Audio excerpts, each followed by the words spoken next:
Alright. Hello. Welcome to another update. I missed Friday's update because I wasn't the most productive and didn't really have anything to show. So today's update is going to be a little bit different from usual. Given that a lot of the coding stuff or a lot of the blueprint stuff in Unreal is already done.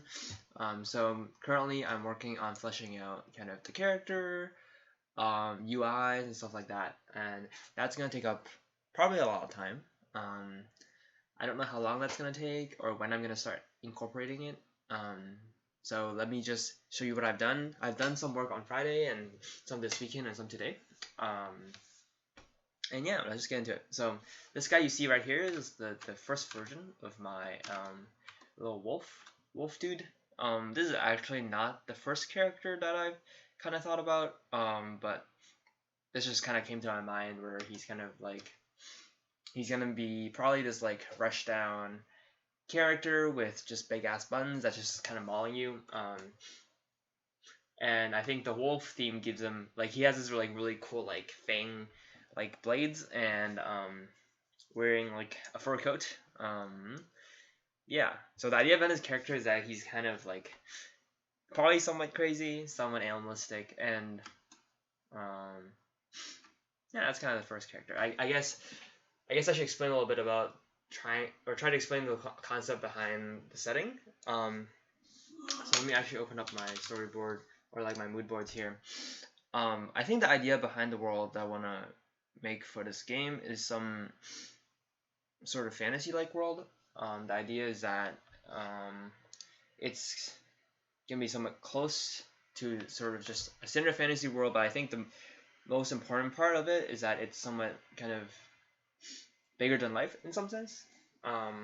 This is taking inspiration from kind of Hollow Knight, taking inspiration from like games. This is Made in Abyss. Oh, this is different controls. Let me just use mouse. Let's see. Yeah. So the idea is that there's just these things that are kind of bigger than life, out of this world, that kind of living together, and I kind of want this world to be somewhat. I don't want it to be.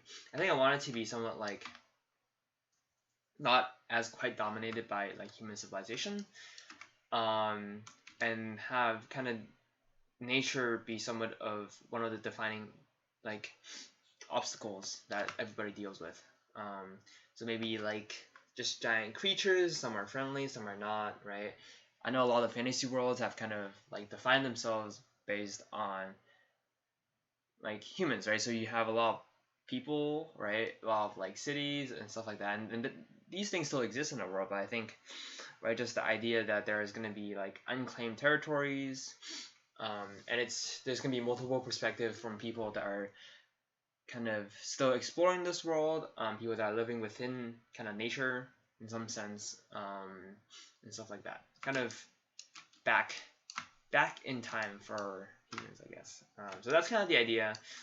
It's supposed to be this kind of grand, mysterious world that is a lot of interesting creatures and interesting people inside of it with different civilizations and culture and such. Really broad canvas. Yeah. Okay. So here's our little wolf guy. That's how he fits in is that I think what I want him to be is somewhat of a simplistic, animalistic character. I just kind of thought of it, just like had an inspiration. Let me see what else is here. So these are kind of the two other characters I have right now. The one on the right is kind of like my original idea. He's supposed to be some sort of like nomad wanderer that goes around and he's just like wanders around different places. Doesn't really have like a kind of he's just wandering around trying to find. So I guess the plot point I want to have is like he had this staff that he has passed on through generations of like masters, and he's trying to figure out exactly what this staff is for. He's definitely a friendly guy, and I have some like exploration drawings of him. I think maybe later on. I don't think they're here actually. I'm not sure. So he's he's kind of like he's a chill dude at the party, right? You see him and he's like friendly, and he like probably goes and sleeps in the corner. Somewhat of a loner. He survives. He has this knife here that he uses to kind of hunt, and he has different things for just kind of traveling around. He's definitely like a hunter-gatherer type of person that just doesn't really have a stable home, just wandering around the world and kind of like meeting things as they go. This is just some sort of monster that is probably not the proportion that I want him to be. I think I want him to be like have like broader shoulders. But he's just some sort of monstrosity that uses magical powers. Yeah. He had these probably like furry coats that goes over him. These over on the top here, just different ideas for his head. I'm not sure which one I like the most, but I do like the way the coat here is shaped. But yeah. So today I wanted to redraw actually this character. This is taken a lot from Skullgirls. So the proportion of this is taken from Skullgirls, and I think it's a little bit too cartoony for what I want in the style of the game. So I redrew it. I did some exploration on kind of what the sword looks like, and I think I do like this like left one here probably the best. It looks, I tried to shape them as like kind of teeth, but I've really taken over like the animal motif. Oh, thanks. Taking over the animal motif here with different teeth, and I like how it's sort of disorderly while following a shape, right? It's kind of like, untamed, like, mouth, right? So it's kind of his fangs, right? I drew a few kind of stances, just idle stances for him.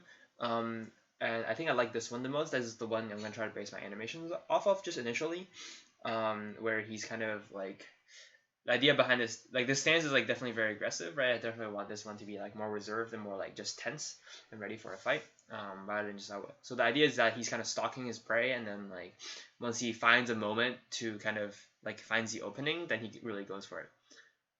That's the idea behind it. I'm working on a punch hard character, so I don't have a good idea for him yet, but you'll see. So this one is a redrawing of kind of more life size, or like more like a side stance of Nomad. So just kind of what he's probably gonna look more like when he's like just standing around in game. I've been like looking at different fighting games and seeing like what kind of stances people put their characters in, and it's definitely this kind of 3/4 view and with like clearer view of their shoulders, definitely when they're in their idle stances. And I think when you're walking around and when you're like doing different actions, it's a lot more freedom to move around, or like to be in different perspectives and stuff like that. So this is what I'm starting off of and changing later.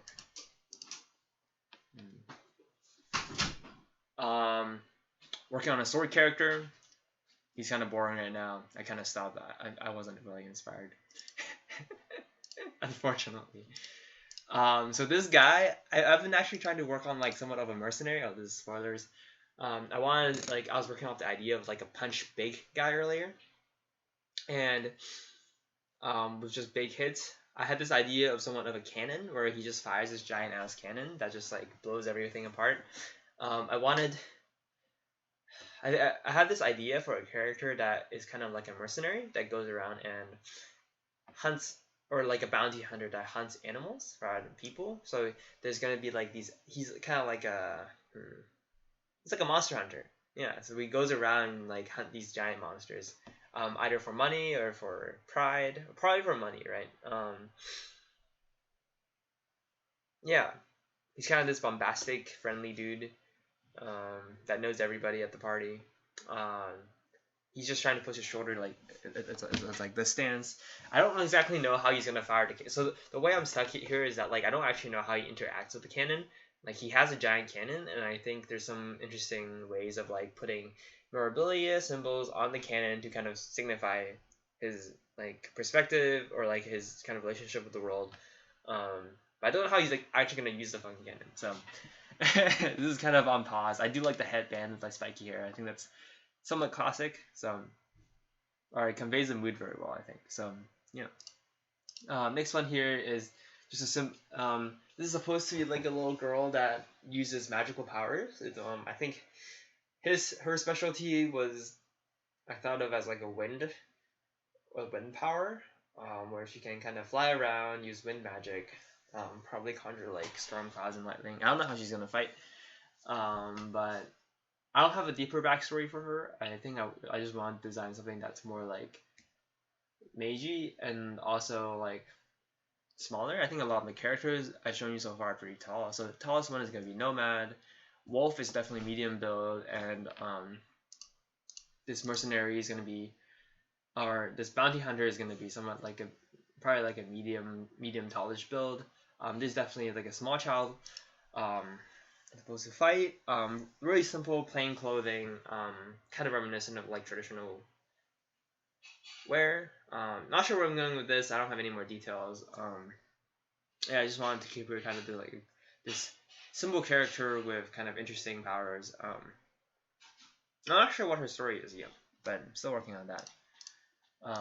And that's kind of it in terms of characters. Let me actually open another one. I started working on the UI also. Let me open this. So this first concept for the UI, I wanted this to be, where is this? Why is it not opening? It's opening another Photoshop. It's not good. There you go. So this is the first work at the UI. First look at the UI. I wanted it to be somewhat like, I don't want it to be. I want someone to be like a combination of like runes or like ancient runes and like advanced like geometric like technology and shapes. So somewhat reflecting kind of the idea that the world is still in this pre like industrial stage, right, where a lot of the world is taken taken, not taken over, right, but inhabited by kind of natural beings rather than humans, and with kind of the idea of like magic and like technology, stuff like that. I like this. So I try to have like these like simple geometric shapes combined with kind of like angular, um, more angular lines to kind of denote kind of the wildness of it. Whereas kind of the circular, the more like parallel lines is like the runes and technology and stuff like that. I don't know exactly. So this is just the first pass. I don't know exactly where this wants to go, what kind of meters. I've taken a little look at other games to see what they've done, and it seems like it's pretty minimalistic in terms of um, what's happening. So it's like mostly gonna be like health bar, right, timer, character portraits, and like any super meter, and like I also actually need a round timer and stuff like, or like not round timer, round like how many rounds won and also stuff like that. So first pass at it. I might try to put this into the game tomorrow and see how it goes. I'm not sure exactly. I need to figure out exactly what pipeline I want to use to put these things into the game. And once I figure that out, it's gonna be a lot easier. I also started. I'll probably start working more on the animation tomorrow. I want to make. So this is a software called Krita, which is free and open source. It has this really nice animation tool. I found this somewhere on YouTube, or like some person was recommending it on YouTube. And it seems like pretty nice, a good alternative to Photoshop. It seems pretty stable so far, which is good. So I'm gonna try animating a run cycle, a walk cycle for Wolf tomorrow, just to get the first pass at it. I think I'm not exactly sure what my approach to art is for this game. I think I definitely want things to be very iterative, considering my skills is definitely gonna change as I'm doing more art, and I think it's definitely I would caution myself to be too conservative in terms of, or holding myself to too high of a standard in terms of putting art inside the game and assuming that's final, right? And I think I should put things in as soon as they are playable and see how it feels, and then improve on it as I go. So things are gonna look very rough for a long time, but that's kind of the process, right? I think, not. I'm gonna get better at drawing, hopefully, as I go. I'm gonna try to do some more figure drawing, just like in general, and like doing more stuff like that, so that I can kind of grow that skill set alongside just doing art for the game. Um, I mean, doing the art for the game is part of the learning process too. So I'm but yeah, I think the idea is that I want it to be very iterative, where it's going to change constantly. And I think if I don't hold myself to kind of like, once I put it in the game, is I want it to be final, then I think it will be a lot more freer for me to kind of iterate, and I won't be as stuck as much. Um, yeah, so that's the idea behind it. So you definitely see more art, um, less engine, less game stuff, but I'll slowly start incorporating everything. Maybe as soon as tomorrow, we'll see. Just to kind of see how it feels, right? First pass at everything, just kind of. I think that's probably the most important part of it. So yeah, thanks for tuning in, and look forward to more updates.